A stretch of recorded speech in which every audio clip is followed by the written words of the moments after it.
The world around us, full of beauty, awesome peaks with alpine meadows, the tranquility of a cascading waterfall, rich forested valleys, home for birds and for squirrels. Seattle, Washington, located in the scenic Pacific Northwest. Low-rent housing for como geeks and other humanoids. But let's take a closer look and see what type of foundation that house is built upon. Imagine that this nectarine is the earth that we live on.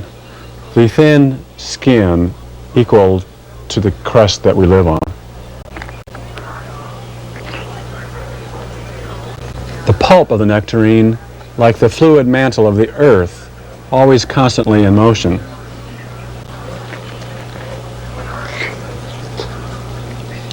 The earth is composed mainly of pulp, or mantle. And once you get inside of the earth, you find the solid core. A very small core in the earth, surrounded by pulp, composed mainly of nickel and iron. But our story mainly has to deal with the pulp, or the mantle of the earth, and the volcanoes of the Pacific Northwest. For geologists like Tim Haight and others of the U.S. Geological Survey, Mother Earth is of constant fascination. They love using analogies to explain the mysteries of the creation.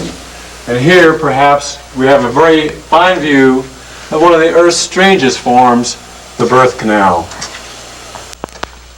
Obey then the call of the burning womb, the womb that may shelter the initial embryo, memory of a universe damp and warm, an intrauterine nostalgia. Are we going to meet the particle egg? Alas, no. Just the stretch marks of a painful birth.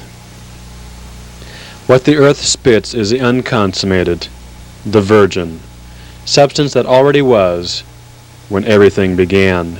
Here seek no longer the consolation of reason or an exercise in logic. Incandescent lava has covered the land, changing the course of rivers. The fiery appetite has destroyed the contours of an earth we persist in calling ours. Obsidian, nature's incongruity in form, can be as sharp as a razor or smooth as a baby's ass. These fingers of stone pointing to the sky are no longer the furious chimneys through which the earth once vomited its substance.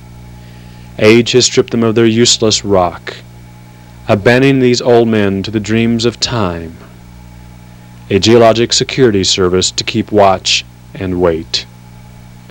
The craters, too, are waiting. Empty nests, delivered wombs, welcoming the cool ravishings of pristine water. I had to check my pants after that, I'll tell you. It's like a breath of fresh air. He's putting his germs in our lake. Farm we are, man.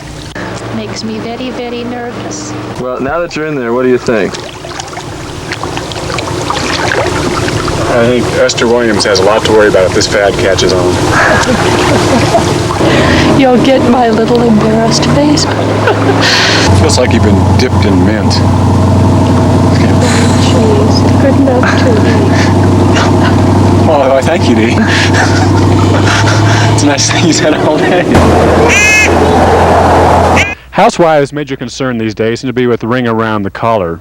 But if you're Mother Nature, you have to be concerned with ring around the caldera. And then again, could you imagine how much Blue Bowl toilet cleanser it takes to make that water that color? From Crater Lake National Park, Carl Wikman, Channel 2 News.